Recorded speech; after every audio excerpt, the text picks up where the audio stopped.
This is the 5.1 to 5.2 review. Calculators are allowed, and we're looking at number 11, which is the midpoint sum approximation, or just approximations in general, using rectangles. So here it says we are accumulating from -4 to +2 on the curve x squared. So at 0 I have a 0, at 2 I get a 4 out,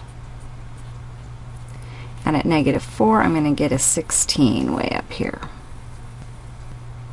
So the picture will look something like this, and we want 3 subintervals of equal length. So that means my A is -4, my B is 2, my N is 3, my delta X will be B minus A over N, which in this case will be 2. So each of my subintervals is 2 units wide.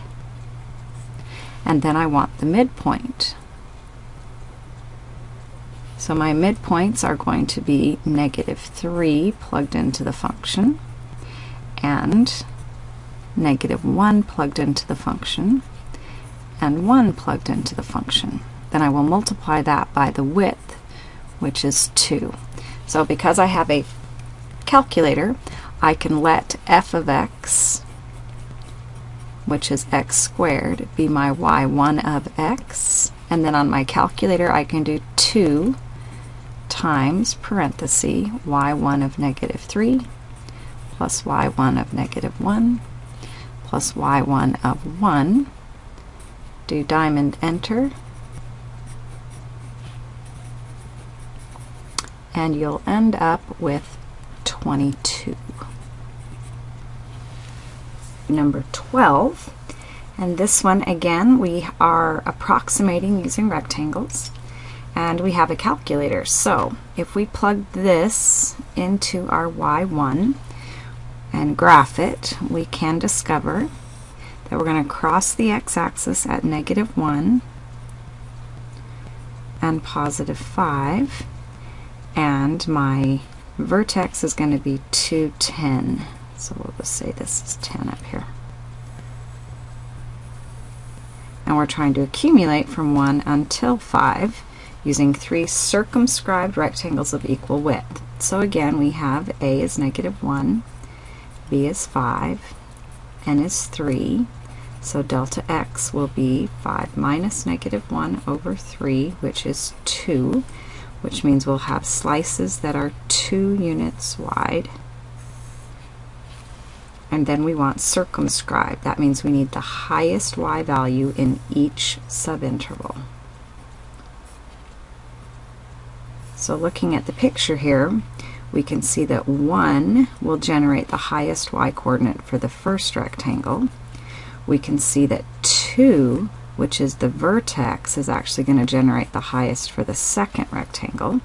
And we can see that 3 generates the highest for the third rectangle.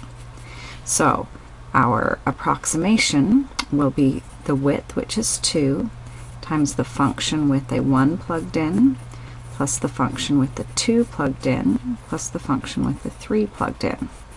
Multiply that all out, and we end up with, and I'm going to assume that you can put this into y1, so it'd be y1 of 3, excuse me, y1 of 1 plus y1 of 2 plus y1 of 3. Put that all together, do a diamond enter, and we end up with 56. Okay, last one of this type is number 13. We have a left-hand Riemann sum using 4 intervals of equal width. So first, if we graph, we get something that looks like this. And we want 4 intervals, so A is 0, B is 12, N is 4. So my delta X, which is 12 minus 0 over 4, is going to be 3. So I'm going to have 4 subintervals with widths of 3 each time. And I want left hand, so in this subinterval I'm going to choose 0, and it'll be a rectangle with no height. This rectangle, I'll choose 3, and it will be a rectangle with a root 3 as its height. This one I'll choose 6, and with this one I will choose 9. So if we now add that all up, we can see that I have a width of 3. The height of the first one will be the square root of 0. The height of the next one will be square root of 3. The next is square root of 6. The next is square root of 9. We put that on our calculator, plug it in, and we get 21.54.